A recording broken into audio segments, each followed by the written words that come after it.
আসসালামু আলাইকুম প্রিয় শিক্ষার্থী।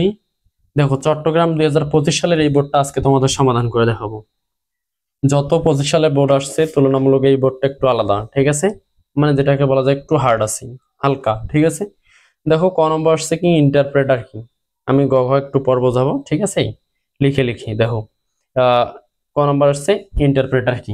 দেখো, ইন্টারপ্রেটার হলো একটি অনুবাদক প্রোগ্রাম যা পুরো প্রোগ্রাম পরীক্ষা না করে প্রোগ্রামের প্রতিটি স্টেটমেন্ট মেশিন করে রূপান্তর করে সেটিকে এক্সিকিউট করে, ঠিক আছে? এরপর দেখো খ নম্বর সি প্রোগ্রামে যে মডুলাস, সরি এটা হলো ভাগ, ঠিক আছে? ও এটা পার্সেন্টেজ মানে মডুলাস অপারেটর দুটির গাণিতিক প্রক্রিয়া অভিন্ন হলো ফলাফল ভিন্ন বুঝিয়ে লেখো। মানে গাণিতিক প্রক্রিয়া যেহেতু ভিন্ন, ঠিক আছে, তাহলে ফলাফলও ভিন্ন। আসলে এই চিহ্নটা দ্বারা বোঝায় ভাগফল, আর এটা দ্বারা বোঝায় ভাগশেষ। এদিকে দেখো, এখন সি প্রোগ্রামে এই ভাগ চিহ্ন এবং মডুলাস চিহ্ন উভয় গাণিতিক অপারেটর। এটি হলো ডিভিশন অপারেটর অর্থাৎ ভাগ, এবং এটি হলো মডুলাস বা ভাগশেষ অপারেটর। কারণ ভাগ এর কাজ হলো ভাগ করা, অর্থাৎ আইএনটি কোনো একটা পূর্ণ সংখ্যা এক্স যদি হয়, ওয়াই কে যদি হচ্ছে যে জেড দ্বারা ভাগ করা হয়, কি দ্বারা? জেড দ্বারা। তাহলে কি হবে বলতো? এই জায়গায় অপারেটরটি ওয়াই কে জেড দ্বারা ভাগ করবে, ওয়াই কে কোন দ্বারা? জেড দ্বারা। এবং এটা দ্বারা কি বোঝায়? ভাগফল। ভাগফলটা কোথায় জমা রাখবে? এক্স এর মান, ঠিক আছে? দ্বারা ভাগ করে এক্স চলকের ভেতরে রাখবে। কিন্তু দেখো এই চিহ্নটা আছে না, মডুলাস চিহ্নটা, ভাগশেষ এর কাজ হলো কি? অর্থাৎ I N T X Y percentage two. তার মানে কি ওয়াই কে জেড দ্বারা ভাগ করে যে ভাগশেষটা থাকবে সেটা হবে এক্স এর মান। এর ক্ষেত্রে ওয়াই এর মানকে জেড দ্বারা ভাগ করে ভাগশেষ যা থাকবে তা এক্স চলকের ভেতরে রাখবে। তাই এদের গাণিতিক প্রক্রিয়া অভিন্ন হলেও ফলাফল ভিন্ন। এটা যদি তোমাদের আমি উদাহরণ দিয়ে বোঝাই, মনে করো ওয়াই এর মান হচ্ছে 3 আর এক্স জেড এর মান হচ্ছে এক্স ইকুয়াল হচ্ছে ওয়াই ভাগ জেড। এক্ষেত্রে মনে করো ওয়াই এর মান ধরলাম 3 আর জেড এর মান ধরলাম 2। তার মানে এখানে যদি আমরা ভাগ করি, ভাগ চিহ্ন দ্বারা কি বোঝায়? 2 দ্বারা 3 কে ভাগ, 2 এককে 2, ঠিক আছে, নিয়েছি 1। এই যে 1 আছে না ভাগফল, এইটাই হচ্ছে কি বলতো এই ক্ষেত্রে এক্স এর মান। আর যদি আমরা কি দিতাম? ভাগ শেষ, এই যে পার্সেন্টেজ, তাহলে নিচে যেটা আছে না, নিচে যেটা থাকবে সেটা হয়তো কার মান? সেটা হয়তো এক্স এর মান। বুঝছো কথা? ঠিক আছে, আশা করি বুঝতে পারছো। না বুঝলে অবশ্যই কমেন্টের মাধ্যমে জানিয়ে দিবা, আমি তোমাদের ক্লিয়ারলি বোঝানোর চেষ্টা করব। গ নম্বর বলা আছে কি উদ্দীপকের ফলাফল পাওয়ার জন্য ফ্লোচার্ট আঁকো। তাহলে এই যে ফলাফল, এটা কিন্তু খুব ইজি, ঠিক আছে? দেখো, কখনো যদি তোমরা মানে ফ্লোচার্ট করে না থাকো, একবার দেখো, একবার দেখলেই পারবা। এখন দেখো ইনপুট ডেটা প্রিন্টকৃত আউটপুট। সকালে এম যেহেতু আছে, সকাল 5টা থেকে সকাল যদি 11:59 হয় তাহলে এটা হলো মর্নিং। 12টা থেকে 4টা 59 তাহলে আফটারনুন। আর কি আবার 5টা PM থেকে মানে দুপুর 5টা বা বিকাল 5টা থেকে রাত যদি কত হয় 8টা 59 তাহলে হবে ইভিনিং। আবার দেখো রাত 9টা থেকে যদি ভোর 4টা হয় তাহলে সেটাকে বলা হয় কত? নাইট বলা হয়, ঠিক আছে? এটাকে করার জন্য আমাদের কি করতে হবে? এই যে এখানে যে টাইমটা দেয়া আছে এটাকে 24 ঘন্টা রূপান্তর করতে হবে। এখানে 12টা দেয়া আছে, ঠিক আছে? 24 ঘন্টায় দিলে এখানে যেমন 5 4 এগুলো একটু আলাদা হবে, তাহলে অঙ্কটা করতে আমাদের সুবিধা হবে, ঠিক আছে? তা প্রথমে আমরা কি করব? এটার মতো একটা করব, কিন্তু এখানে মিডলে আরেকটা ঘর দেব। সেটাকে কি লিখবো? মানে 24 ঘন্টা রূপান্তর করে লিখবো। তারপরে ওটার জন্য আমরা ফ্লো চার্ট তৈরি করব। তোমরা একটু মনোযোগ দিয়ে দেখো, একটু দেখলেই কিন্তু তোমরা পারবে।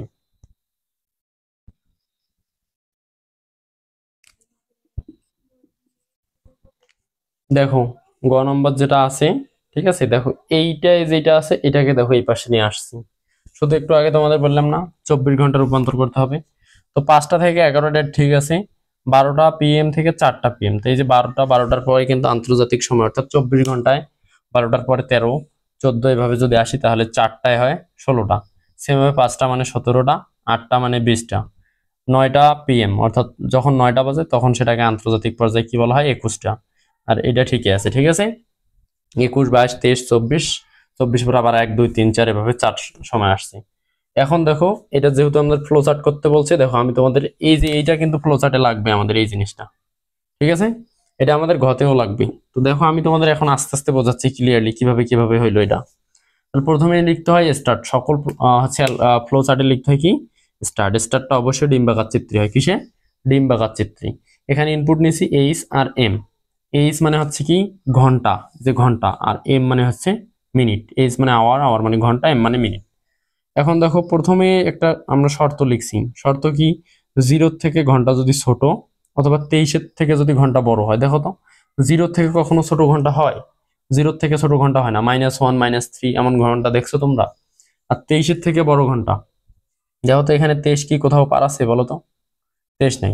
23-এর থেকে যদি বেশি ঘন্টা হয় এবং মিনিট যদি 0 থেকে কম আর 59-এর থেকে ছোট হয়, এই ঘটনাটা যদি আমাদের ইয়েজ হয়, তাহলে কি হবে? Print invalid input. কেউ যদি দিয়েছে মাইনাস হচ্ছে যে 7 ঘন্টা, মনে করো যে বেশি দিয়েছে, 59-এর থেকে বেশি মিনিট দিয়েছে, 102 মিনিট, তাহলে কি এটা হইলো? এখানে বলাই আছে মিনিট থাকবে সর্বোচ্চ 59 এবং ঘন্টা এখানে সর্বোচ্চ কত আছে? 21। তার মিনিট 59-এর থেকে বেশি হতে পারবে না। দেখো লেখা আছে মিনিট 0 থেকে কম অথবা, এই যে খাড়া দুটো দাগ দেখতেছো না এমন, এটা এটা হলো লজিক্যাল অর অপারেটর। ঠিক আছে, এটার কাজ হলো, এটা মানে হলো অথবা, অথবা।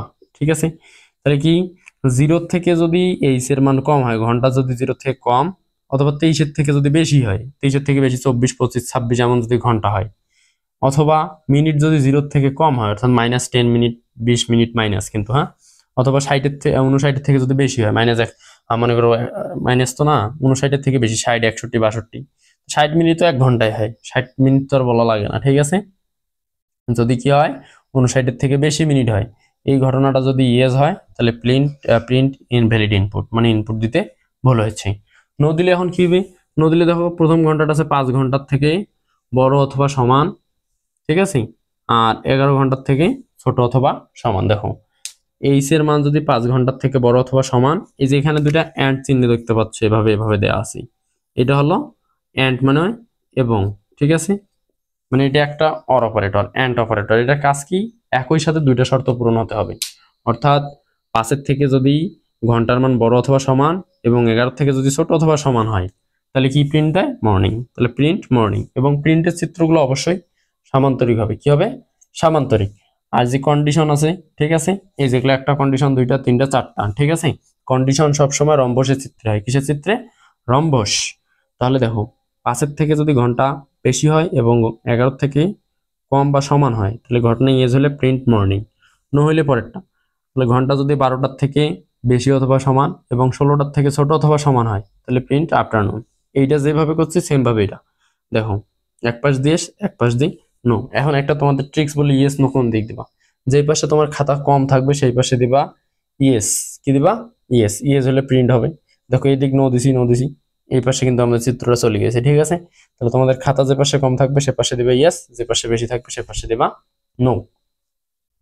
এখন দেখো এই যে এই প্রথম শর্তটা, যে এই যে এইটা শর্ত মিথ্যা হলে সেকেন্ড শর্ত, ঘন্টা 12টার থেকে কি বলছি বেশি অথবা সমান, 16টার থেকে ছোট অথবা সমান হলে কি হয়?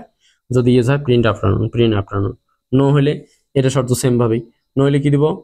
হচ্ছে 17টার থেকে বড় অথবা সমান এবং 20টার থেকে ছোট অথবা সমান যদি হয়, তাহলে প্রিন্ট ইভিনিং। মানে এটাও মিথ্যা, এটাও মিথ্যা, এটাও মিথ্যা। ঠিক আছে, একবার কি প্রিন্ট দিছি, সরি, হ্যাঁ, যদি মিথ্যা হয় তাহলে কি হবে? Print night. মনে করো এই শর্তটা মিথ্যা, ইভিনিং হইলো না, ইভিনিং এর পর কি অটোমেটিক নাইট চলে আসবে, তাহলে যে শর্তটা দিছি প্রিন্ট ইভিনিং, এই শর্ত ইয়েস হলে প্রিন্ট ইভিনিং, নো হলে প্রিন্ট নাইট। এখন কটাকে আমরা, মানে জয়টা প্রিন্ট আছে সব কয়টাই আমরা কি করব? একখানি করব। সব কয়টাকে একখানি করার জন্য একটা চিত্র আছে, বৃত্ত, ঠিক আছে, এটা কানেক্টর, একাধিক লাইনকে একসাথে যোগ করার জন্য এটা ব্যবহার করা হয়। এরপরে ব্র্যাকেট দিয়ে নিচে কি লিখে দিছি? স্টপ। এই যেখানে নিচে এভাবে স্টপ দেওয়া আছে, এদিকে আর একটা লাইন আছে, সবগুলো এখানে নিয়ে আসার পর কি দিছি? স্টপ। এখন দেখো ঘ নম্বর করার জন্য কিন্তু আমাদের এই জিনিসটা লাগবে। ঠিক আছে, ইলস ইফ স্টেটমেন্ট ব্যবহার করে সি প্রোগ্রাম লেখো। এই জিনিসটা মানে মূলত এই জিনিসটা থাকলেই আমরা কি করতে পারবো? সি প্রোগ্রামটা করতে পারবো। এটার আপাতত কোনো দরকার নেই। তো ঘ নম্বরে এটা নতুন করে লেখার দরকার নেই। গ থেকে দেখে দেখে তোমরা কন্ডিশন গুলা দিয়ে ভালোভাবে লিখবা। ঠিক আছে, দেখো এখন আমি তোমাদের কি করাবো, এই যে এইটা যে আছে এটা থেকে আমি তোমাদের হচ্ছে যে সি প্রোগ্রাম করাবো। সি প্রোগ্রাম একটু ইজি আছে। ঠিক আছে, তাহলে আমাদের থাকবে কোনটা বলো তো? এটা, এই যেটা, এটা থাক। এটা কি কি আছে বলো তো? একটু লিখে নিই। এদিক লিখতেছি, ঠিক আছে, 5টা থেকে 11টা, 5টা থেকে 11টা লিখতেছি, তারপর হচ্ছে 12টা থেকে 16টা, 17টা থেকে 20টা, 21টা থেকে কত 4টা। ঠিক আছে, এই যে এইটা হলে মর্নিং, এটা হলে আফটারনুন, এটা হলে ইভিনিং, এটা হলে নাইট। ঠিক আছে, মিনিট গুলা লেখার দরকার নাই, এমনিতেই হবে, মিনিট ছাড়া লেখা যাবে। ঠিক আছে, এটা মিশিয়ে দিলাম। এখন আমরা ঘ নম্বরে চলে যাব।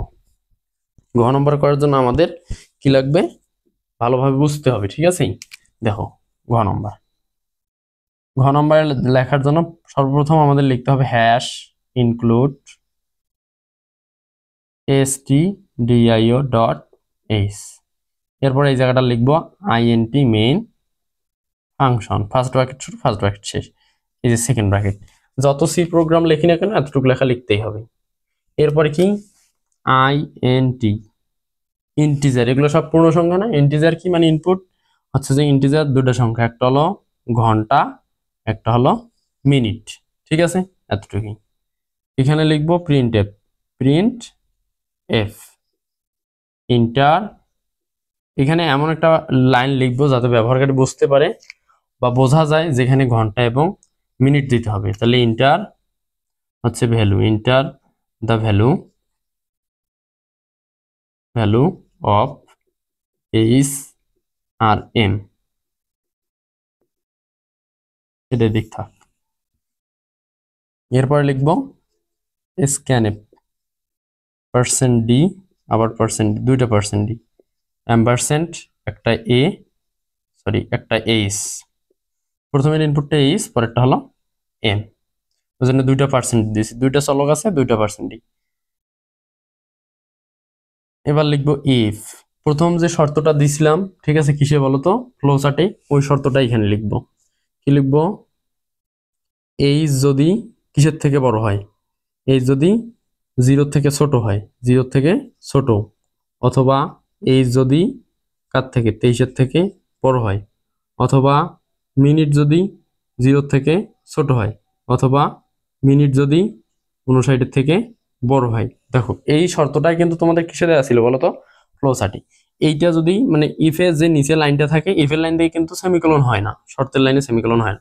যেগুলো দেখবো লেস দ্যান গ্রেটার দ্যান আছে, এগুলো সেমিকোলন হয় না। এই লাইনে লিখবো প্রিন্ট এফ, প্রিন্ট এফ কি লিখবো, প্রিন্ট এফ ইনভ্যালিড ইনপুট।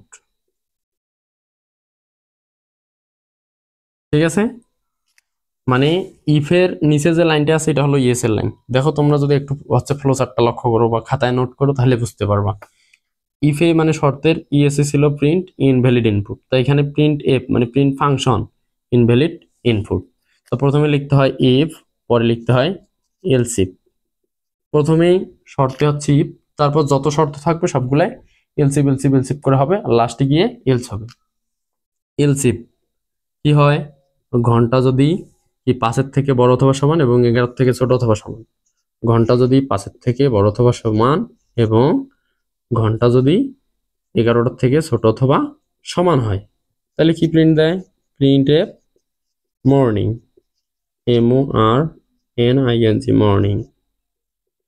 ঠিক আছে, দেখো এই লাইনে হয় না, এই লাইনে কিন্তু সেমিকোলন দিছি, এলস ইফ ইফ এর লাইনে সেমিকোলন হয় না, আবার এলস ইফ, এলস ইফ অন্যথায় কি, ঘন্টা যদি কি হয়, ঘন্টা যদি 12টার থেকে বেশি হয়, ঠিক আছে, এবং কত থেকে ছোট হয়, এই যে 16 থেকে ছোট হয়, 16 থেকে ছোট অথবা সমান হয়, তাহলে কি প্রিন্ট হয় বলতো, প্রিন্ট এফ, দেখেন লেখা আছে, সরি ইভিনিং, হ্যাঁ ইভিনিং না আফটারনুন, আফটারনুন AFTER নুন, এই লাইনে সেমিকোলন হবে। এলসিফ পরে শর্তে আসবো, এলসিফ কি, এটা ঘন্টা যদি কি হয় 17 থেকে বড় অথবা সমান এবং 20-এর থেকে ছোট অথবা সমান, এই দেখো 17 থেকে বড় অথবা সমান, এই চিহ্ন, এই এইচ গ্রেটার দ্যান ইকুয়াল মানে 17 থেকে বড় অথবা সমান এবং কি হবে, এইচ যদি 20-এর থেকে ছোট অথবা সমান হয়, তাহলে কি প্রিন্ট দেবে বলতো, evening, print F EVENING evening. এরপর কি এলস, এটা শর্ত লেখার দরকার নাই, সকাল দুপুর, ঠিক আছে বিকাল, নাহলে কি হয় নাইট হয়, ঠিক আছে। তাহলে এই তিনটা না হলে তো অবশ্যই নাইট হবে, ঠিক আছে। সকাল সকাল যদি না হয়, তারপর দুপুর যদি না হয়, বিকাল যদি না হয়, তাহলে কি হবে? নাইট। ওই শর্ত লেখার দরকার নাই, ইলস মানে অন্যথায়। তোমাদের বললাম না প্রথমে হয় ইফ, ইলসিফ ইলসিফ ইলসিফ করে হয়, লাস্টের পাশে কি লিখতে হয়? প্রিন্টএফ নাইট, ঠিক আছে। এখন আমাদের প্রোগ্রাম লেখা শেষ, লাস্টে এসে লিখবো রিটার্ন 0 সেকেন্ড ব্র্যাকেট ক্লোজ, ঠিক আছে। এত দূর লিখলেই এনাফ। এটা আমি তোমাদের আর একবার বোঝাচ্ছি। Hash include studio dot H int main function second bracket, এতটুকু যত প্রোগ্রাম লিখি না কেন সবগুলোতে লিখতে হবে আইএনটি এইচ এবং এম। এইচ আর এম হলো আমাদের ইনপুট, এইচ দ্বারা আওয়ার মানে ঘন্টায়, এম দ্বারা minute. Printf enter the value of H A মানে আওয়ার এবং ঘন্টার মানে এখানে বসাইতে হবে। স্ক্যানএফ, এখানে আইএনটির পর কয়টা চলক লিখছি? দুইটা, পার্সেন্ট ডি, একটা হলো অ্যাম্পারসেন্ট এইচ এর জন্য, একটা অ্যাম্পারসেন্ট এম এর জন্য। ইফ যদি কি হয়, 0 থেকে যদি এইচ এর মান কি হয়? ছোট হয়, অথবা 23 থেকে যদি বড় হয়, অথবা 0 থেকে এম এর মান ছোট, অর্থাৎ মিনিট যদি 0 থেকে কম হয়, মনে করো -10 মিনিট, এমন কি হয়? হয় না। অথবা 60 থেকে 59 থেকে বেশি মিনিট, মনে করো হচ্ছে যে 75 মিনিট, এমন মিনিট আমাদের এখানে কোথাও দেয়া নাই, ঠিক আছে। যদি বেশি হয়, ঠিক আছে, এবং ঘন্টা যদি 0 থেকে ছোট হয়, -5 ঘন্টা, -5 কোথাও আছে? নাই। 23 থেকে যদি বড় হয়, মনে করো 27, এমন আছে? নাই, ঠিক আছে। এমন যদি হয় তাহলে প্রিন্টএফ ইনভ্যালিড ইনপুট মানে ভুল ইনপুট দেওয়া হয়েছে, ঠিক আছে, সেমিকোলন। এলসিফ অন্যথায় এখন আমরা এই যে শর্তগুলো আছে না, এগুলো ইউজ করব। ঘন্টা যদি 5 থেকে বড় অথবা সমান হয় এবং 11 থেকে ছোট অথবা সমান হয়, এটা প্রকাশ কিভাবে করব? ঘন্টাটা যদি 5 থেকে বড় অথবা সমান, এই যে গ্রেটার দ্যান ইকুয়াল মানে কি 5 থেকে বড় অথবা সমান, এবং কত থেকে? ঘন্টাটা যদি 11 থেকে ছোট অথবা সমান হয়, এই দিক মানে এইচটা ছোট, 11 থেকে ছোট অথবা সমান হয়, তাহলে কি প্রিন্ট দিবে? এম। দেখো এটা লিখছি, এলসিফ 5 থেকে বড় অথবা সমান এবং 11 থেকে ছোট অথবা সমান হলে প্রিন্ট মর্নিং। সেম ভাবে এলসিফ এর শর্ত যেভাবে লিখছি বাকি দুটাও সেম ভাবে, 12 থেকে বড় অথবা সমান এবং যদি 16 থেকে ছোট অথবা সমান হয় আফটারনুন। এলসিফ 17 থেকে বড় অথবা সমান এবং 20 থেকে ছোট অথবা সমান হলে evening. On morning, afternoon, evening না হলে তো অটোমেটিক নাইট হবে, ঠিক আছে। তাহলে ইলস প্রিন্ট নাইট, আর কিছু নাই, রিটার্ন 0 সেকেন্ড ব্র্যাকেট ক্লোজ। এই রিটার্ন 0 লিখলেও হয় না লিখলেও হয়, তবে লেখা ভালো। এখানে আরেকটা জিনিস বলে দেই, এখানে hash include conio dot H লেখা যায়, hash include conio dot H. Hash include conio dot H লিখলে এই যে রিটার্ন 0 উপরে, রিটার্ন 0টা লিখতে হবে না, এই জায়গায় লিখতে হবে গেট সিএইচ ফাংশন, ঠিক আছে। এটা না লিখলে হচ্ছে যে কিছু হবে না, না লেখাই বেটার, ঠিক আছে। লিখলে লিখবা, কোনো সমস্যা নাই, লিখলে লিখবা। আচ্ছা, যদি ভিডিওটি দেখে উপকৃত হও অবশ্যই চ্যানেলটি সাবস্ক্রাইব করে পাশে থাকবা, আর পড়াশোনায় মনোযোগী হও, ঠিক আছে। তোমরা যারা কম পড়াশোনা করো অবশ্যই ভালো করে পড়াশোনা করবা, অন্তত তোমাদের পিতামাতার জন্য, ঠিক আছে। ধন্যবাদ।